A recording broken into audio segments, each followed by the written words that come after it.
grab you guys again. Can we grab you guys again? Yeah. You start here. One group starts here. Yes, one group starts right. And then we all at the same time. Yeah, so some parents are on that side, some parents are on that side. We lay down and we Oh no, I just and the first, and then we talk to people out around us. This is nice to see. That means we need to lay the sign down right here. Right here. Yes. Okay. Yeah, because the parents, they should be laying here so that we're not confused, and then we take to the center. Yeah,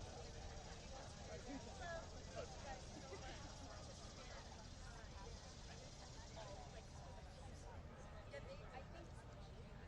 Okay. There doesn't need to be. Okay, like this. Okay.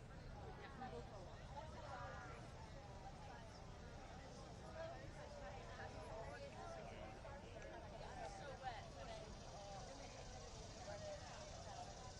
Okay, here's the new plan. I know, I've been waiting. You've been waiting for me. What's going on? Whenever you want us to start singing, we'll start singing. Okay. We have a final song to end on. Whenever you're like, okay, finish this song, then do Yes. do not carry this. Okay. And that's how we'll end it. Okay. You might look at this and say, does he use his hand? That's Can everyone who's participating in the action gather right here so I can give a quick note? You have amplification. Yeah, well, we have these. It's just amplified. Okay, is this everybody? If someone comes up and cannot be heard by the crowd, like we do in this situation, just do a human mic. If someone speaks a phrase, and then we stand behind Quick her note. and call it out. Yes, we have a small mic, but if you hear that, We have roses, and we want to hear on all of their trunks. The way when we're I going give to you do the it thumbs up, is start on singing. either side of the trunk, on each We're row, all gonna we're going to in have a a line. few parents. I'm gonna come out and I'm gonna say a few words. When I stop So, saying the this is words, how it's going to you go. guys sing If chant. you're in this row, That's on my, this you're side, supposed to start doing the chant is when I'm done speaking. Then if you have Texas parents that are gonna come, they're gonna walk speak. down the center. Texas parents finish Helen and I are we going to line up right rise. here, And and we're kind of everyone's all going to line up gonna be next to singing us. that. So I'm not totally sure when you In all order, all want to sing your final song, but it could be can come as we're Whenever lining it's up. ending. Okay. take the microphone and So speak. sorry, Because there's it's a, ending on We Rise. there's a Does that song make sense? between the prelude and Lean on Me. Okay. So just let us one know more when note, you're one more getting note. close to Lean on Me. Okay. Perfect. The Got it. Thank signs you. Okay. are going to be on the ground right here. So when it's time to transition from memorial to the protest, the two people are going to rise like the water. It's just, At the same time, we're going to lift up the signs. this isn't gonna check. It's directed to there. So when they're gonna have to get close to it. No, they're gonna get. This is as close as they get. We're gonna try out. So that's not.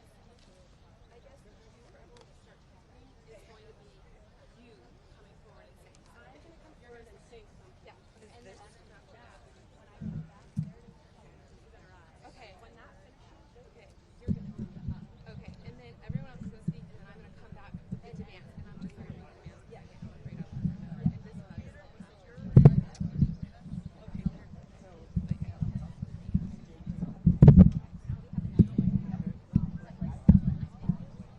We bring them up a little closer so that it's also close to these ones. Is it one rose per Just that's the, you guys have figured that out. I'm just wondering, I mean, if we I don't think that. I mean, I don't know. You could do it if you wanted to. had everyone, like 20 people, everyone take one, and we could do it, I think, in like 5 minutes, and then they can just switch back to the field and have. Did they? I don't think they seem to be singing position, right? Yeah, no. So then I think that's. Just start singing. That's Yes. Start singing.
If we have a small mic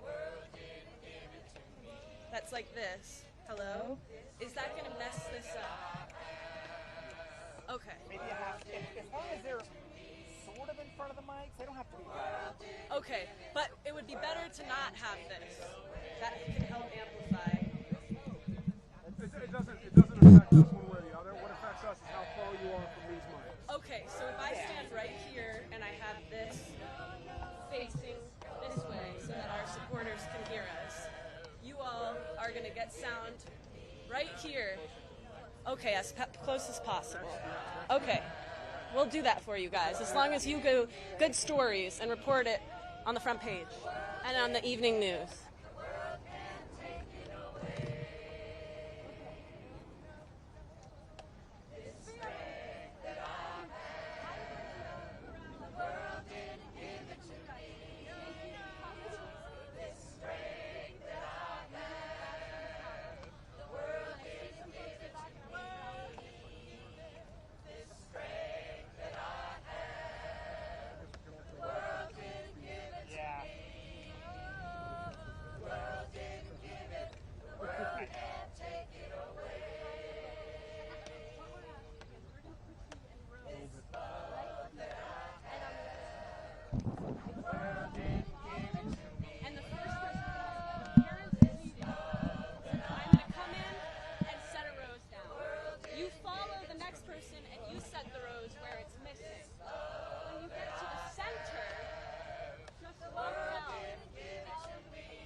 So if you're a supporter and you're in the mood to help, let's all come over here and get ready to take steps forward. Okay, just one step behind. Now this is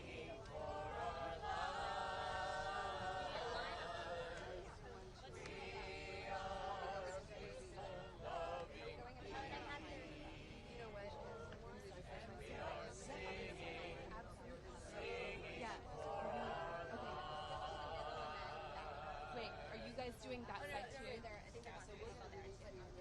I'll give you the Yeah, heads up. so some people, yeah, you can start. some people can go start on the other end, so that some people do this half and some people do the other half. Yeah. And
Hello, everyone.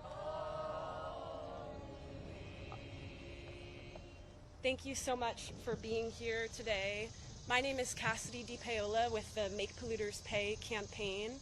We're here today to honor the 27 children who lost their lives in the devastating floods in Kerrville County.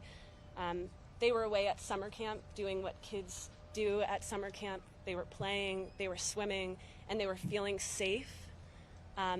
But part of honoring the children who lost their lives is demanding action to ensure that this never happens again, because this wasn't just a climate disaster. This was a preventable and politically charged crisis. So we're here to make several demands. The first demand is to call on Congress to immediately restore all funding to NOAA, to FEMA, and to the National Weather Service that made this crisis worse. We're also here to call on Texas Governor Abbott to demand that he releases all funds immediately. He has the power to do so today. Families need support immediately. Instead, he's trying to attach the funding to legislation that is deeply partisan. We will not stand for that. We want funding and we want support now. Our last demand is to make polluters pay for this crisis. The fossil fuel industry caused the climate crisis, and they're making it worse every day.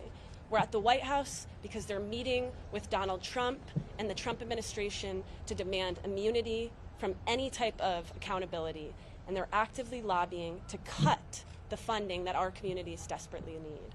I'm here standing in solidarity with Texas parents who don't want their children to be victims of another crisis. Please join me in welcoming Samantha Gore.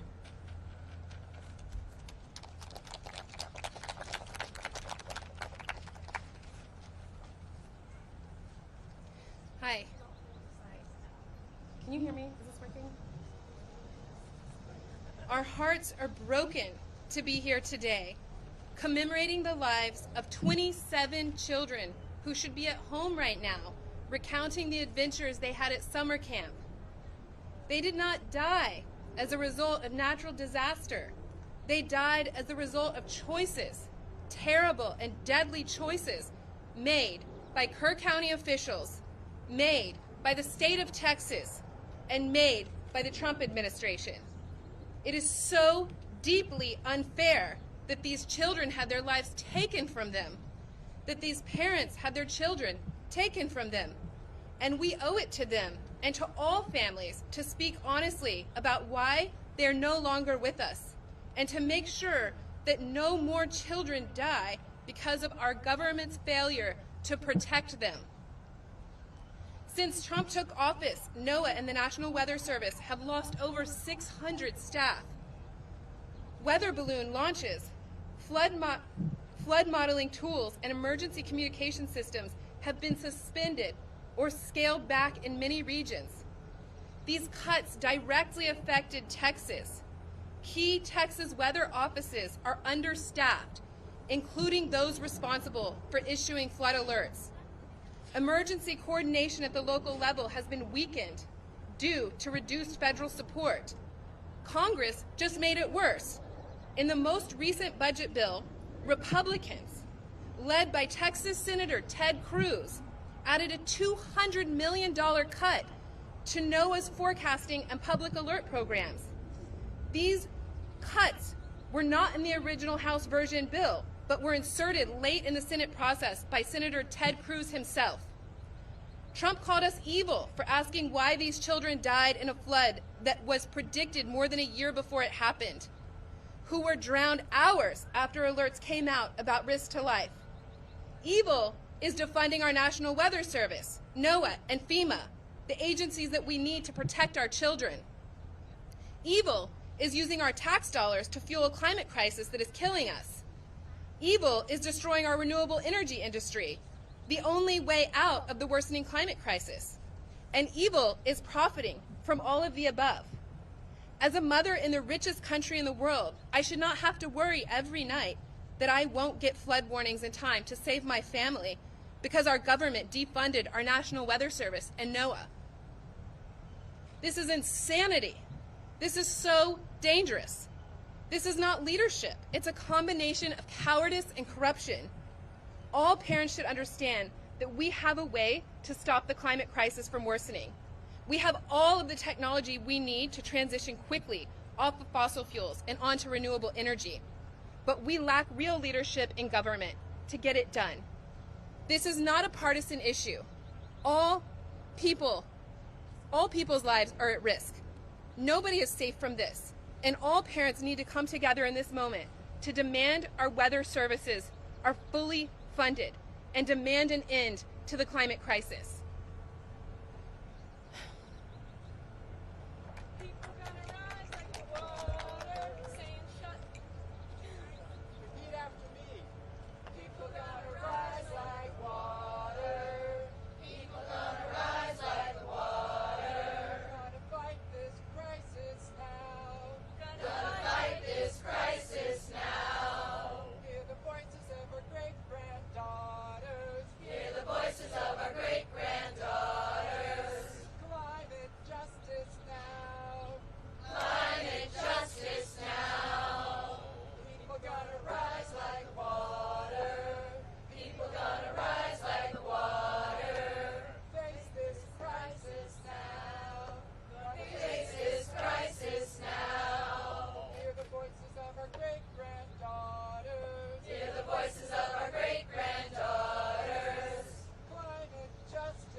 We're here today to represent our families, our friends, and our loved ones who perished and were affected in the flood, survivors.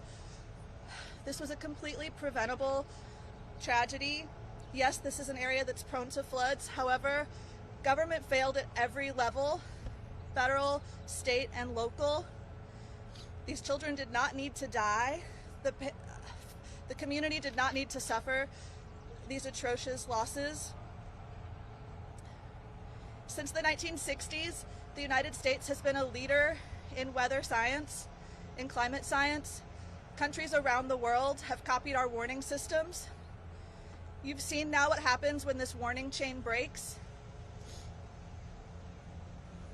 We demand that our government act as real leaders, restore funding to NOAA, restore funding to the National Weather Service, fulfill your end of the social contract, be true leaders, and allow us to live in a country where we can rely on weather prediction in 2025 so that we can survive the climate crisis that this government has created.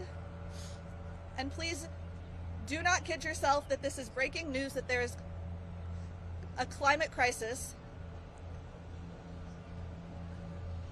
The big oil industry has been preparing for this since the 1970s, since the climate data has shown that the Earth's temperature will rise and that severe weather will increase. So please educate yourself about this. Please prepare your communities for this. That's my most important message. It is clear the government is behind the 8 ball on this. You have to prepare your communities. Parents have to come together.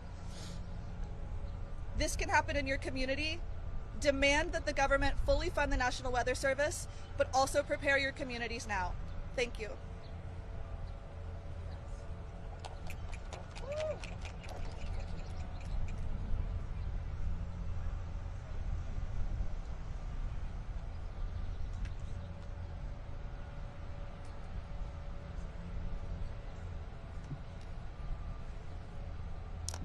Hello, everyone.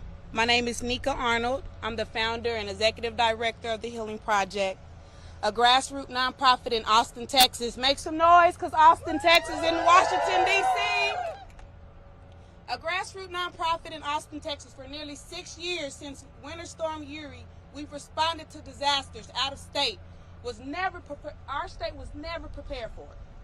We're a small team with lived experience stepping in where systems fail. We've become responders by necessity, not by choice. But here's the truth. When humans don't prepare or respond to disasters, we make them worse.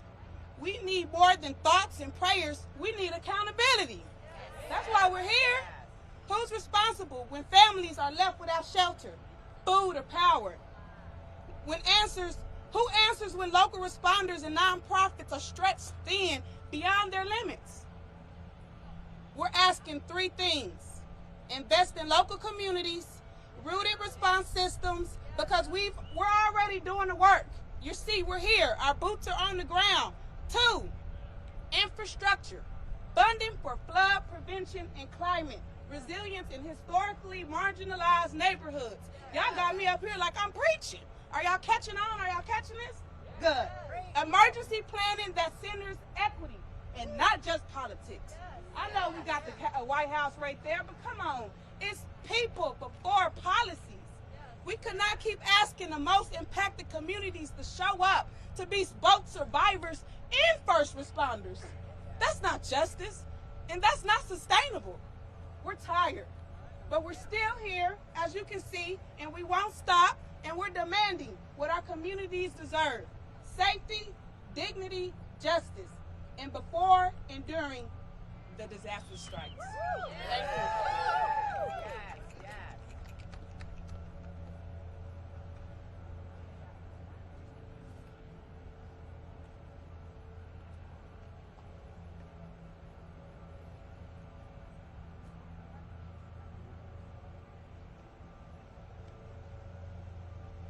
My name is Eileen McGinnis.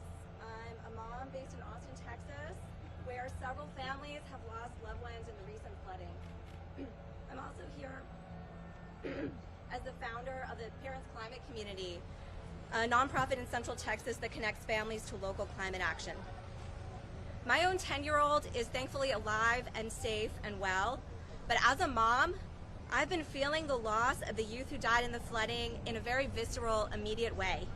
I'm heartbroken over the children who died at camp, that a place of independence, adventure, friendship, connection to the outdoors could turn so terrifying and deadly. And underlying that is a fear that if it is getting harder in a warming, unstable climate to keep my child safe. And as I've spoken with caregivers in my community back home and with caregivers here today, I've discovered I'm not alone. This loss runs deep. And rather than turn away from those feelings, today we are leaning into them. I'm so grateful for this moment of grieving together. But y'all, let's not stop there. It cannot end there. This collective grief that we are experiencing is a sign that we need to adjust our priorities, to take action to protect what we love. As a Texas climate organizer serving families, I'm here in Washington because I believe it's vital to connect one of the worst disasters in Texas history to a larger story. Kids around the world are bearing the brunt of climate change's impacts, and we are failing to protect them. Let me say that again. Our kids are at the front lines of the climate crisis. And we see this playing out in so many ways, big and small. Summers no longer have the same sense of unbridled joy and possibility.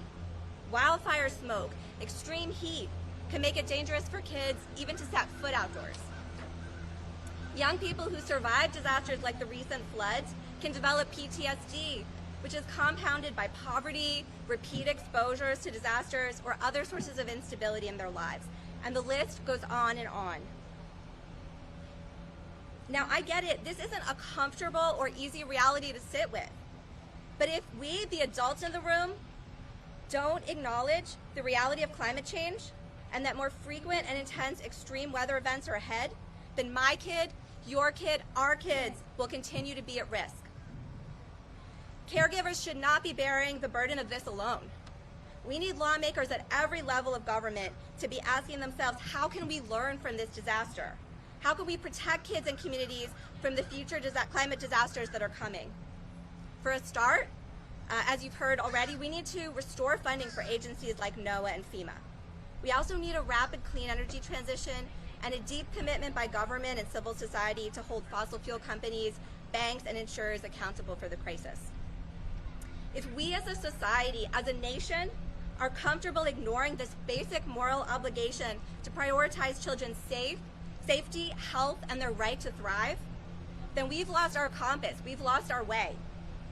So let's use this moment to do better, both to honor the children we've lost and to protect the children who are still with us. Thank you.